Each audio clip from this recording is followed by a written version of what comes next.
Today I'm joined in the studio by Iffy. He's a grime artist of some repute here in the UK, and we're going to take some pictures of him using the Orbis ring flash.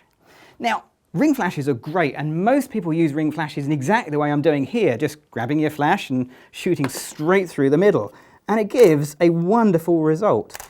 You get a very distinctive, flat, almost shadowless light that's so popular with fashion photography.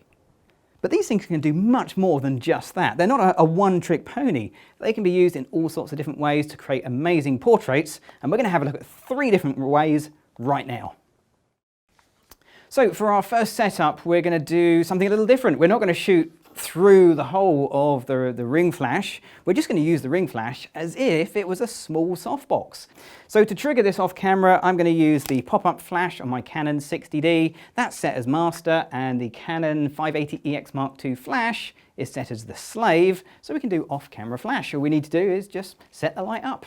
Okay, Iffy, you ready? Yep. Okay, so if you want to pull your hood up, we're going to go for a kind of a mean, dark look with this one. So we'll just get the light angled over, and we're going to fly it high, but only just out of shot. So it's going to come up around about there. Try not to hit you with the light. That's pretty good. Okay, so we're on full power with the flash. I'm on f8, ISO 100 with the camera. Let's take a test shot and see how that goes. So my test shot, actually, that looks pretty good. I reckon we got it pretty much bang on there, but we can see a little bit too much of the eyes in the picture. And I want this actually to have the eyes disappear. I want it to have a really mean feel, and by taking the eyes away, that's hopefully what we'll get. So if you can pull that hood really far forward, that's better. That's perfect. And we're going to get a shot just like that. Wonderful. Now, because we've got no light hitting the eyes, and that's kind of the idea, I do have to watch the position of the light, so I'm going to move it just an inch or 2 forward, and the position is critical, just a tiny little bit, and it makes all the difference to the shot. Okay, so that's a really good shot, just simply using the Orbis as an off-camera softbox. Let's move things around again and do something different. So for the second setup, we're going to do something very similar. We're still going to keep the flash off camera, and we're going to keep it really close to Iffy so we get some beautiful soft lighting. Now remember, when it comes to soft lighting, the size of the light source relative to the subject is what makes the lighting soft. And if you want to find out more information about soft light, check out the Adorama Learning Centre for some great tips and advice. Now, you don't have to stick with just the Orbis ring flash. You can mix flashes together. So as well as the ring flash, I've got 2 more flashes in the background, and they're going to be facing the camera. So what should happen, this is the idea, those should go fire, flash, we'll get a beautiful ring lighting around Iffy, and we should get some great flare. But then Iffy's going to be lit by the ring flash itself, just to put some great light in the face. That's the idea. Now, to get this to work really well, Iffy's actually going to do some vocal piece to the flash. Okay, so he's actually going to be looking up at the light so we get some light in the face. Okay, let's take some pictures. Okay, Iffy, let's just start with a test shot for me. So if you want to take a little step that way, yep. Here we go, and we'll do a test shot before we get going. Okay, so a quick test shot is important because if you don't do a test shot, you don't know what you're going to get. And when I'm looking at this, I'm seeing that that looks a little bit dark. Now I could go around and change all the lights, but looking at my camera here, I'm on f8. So if I open up the aperture a little bit, so let's go to f4, that's going to give me more light from all of the flashes and hopefully make this a bit brighter. One more test shot. Brilliant, perfect, that's exactly what I'm after. Okay, so my lights are set. Iffy, are you ready? Yeah, I'm ready, yeah. Okay, away you go. I don't suffer from insanity. They confuse my confidence with vanity. They say I keep looking in the mirror, justified, I keep seeing the future. Now I've got that off my chest, I find myself at the bridge. Was going to have a tea, but I opted for a hot chocolate because I got options. They say the jack of all trades is a master of naught. I'm the jack of all trades, but I mastered them all. Export MP3, I mastered a lot. And it's mad on the bridge. Before I got back on the strip, I need to find Gav for a pic. Don't forget to check out Adorama's latest contest and your chance to win amazing prizes. For the third setup, we're going to go back to using the ring flash and the camera, and they're just hooked together with a little ETTL cord because I'm going to use this as a little off-camera softbox, but it's never going to be more than a few, well, inches away from the camera, but we can get some great reflections out of this thing. So we got Iffy here wearing a very stylish pair of Ray-Bans, looking super smart, and we're going to use the sunglasses to reflect the shape of the Orbis ring flash back to the camera. Okay, let's take a few pictures and see how this goes. Okay, so you want to go right back up against the wall, and if you want to just sort of slump back, that's the way. That's it. Okay, so what I'm doing is I'm looking in the reflection of the glasses and I'm trying to see my ring flash. And when I see it, I'm going to take a shot, and that's going to put the flash straight back as a reflection, and we're going to get a great little shot that way. So it's coming really close. We'll go for a really wide angle shot, which normally we wouldn't do as a portrait.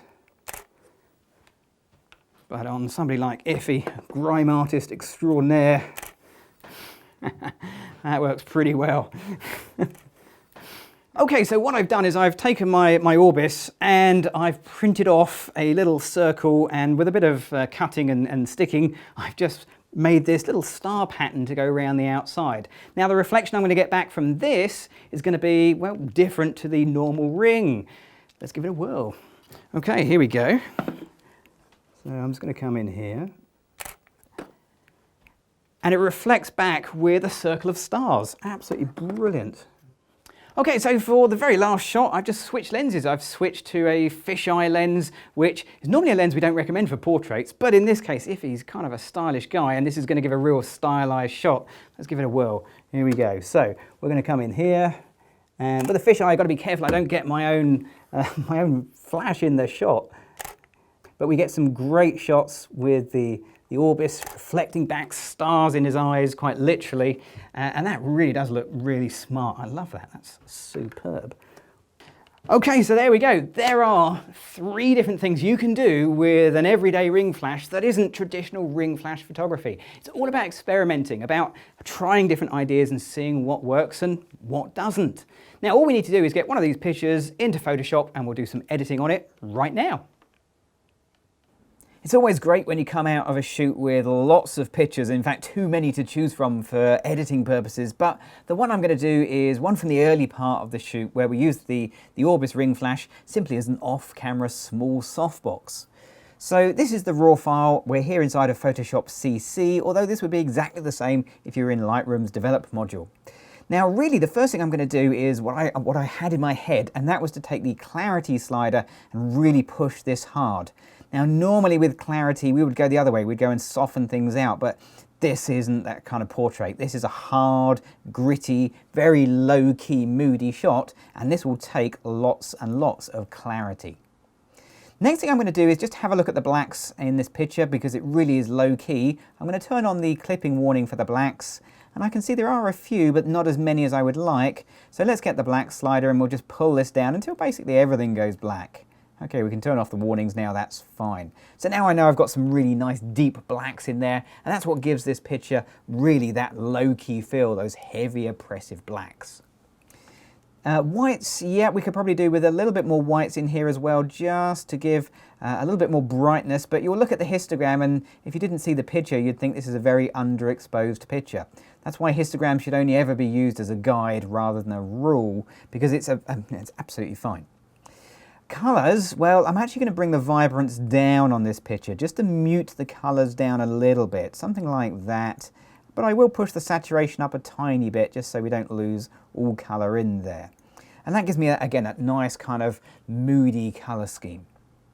Okay, now that's everything I want to do here as far as the global changes goes, and Photoshop RAW and Lightroom are able to do both global changes and local changes. And by local changes, I mean using a paintbrush. And the brush here in Photoshop RAW is this one, the adjustment brush.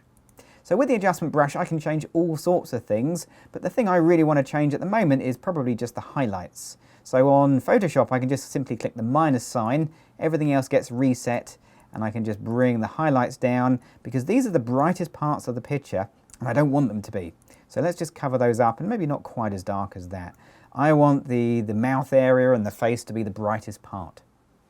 So that's looking pretty good. Now, obviously we have the issue with the hoodie. Actually, this is my hoodie, not Iffy's. I loaned him this for the purposes of photography. So if there's any style issues, it's not because he isn't stylish, it's because he borrowed my jacket.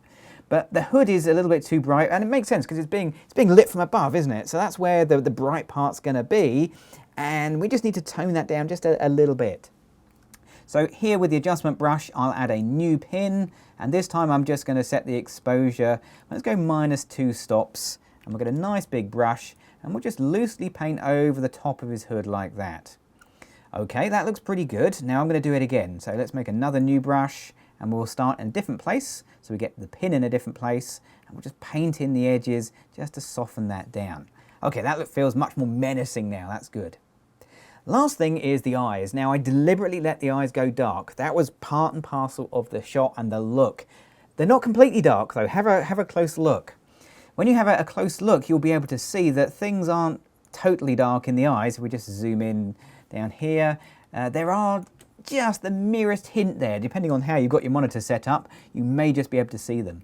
Just to bring them out just a tiny little bit, I'm going to get the shadows. We'll make another new brush, and we'll make the shadows just a little bit brighter, just to bring a tiny little bit of detail out from that part of the picture. Okay, so just a little bit brighter on the shadows, so there is the hint of eyes, and maybe just a little bit more clarity on there as well, just so they come through. Now, trouble is, if you go and do something like that, and we go in even closer, you will see there is quite a bit of noise starting to appear. And bearing in mind I've done no noise reduction at all so far, what I would do here is just find the noise reduction for that pin, and let's just make sure we're working on the right pin. We are. So I'm going to take the noise reduction all the way up to maximum, and we'll bring the moire reduction up as well, and that helps to remove those sort of stripy lines that you can sometimes get. So there we go, that's a great picture and a great result, and using the Orbis Ring Flash has really given us some creative options. Now,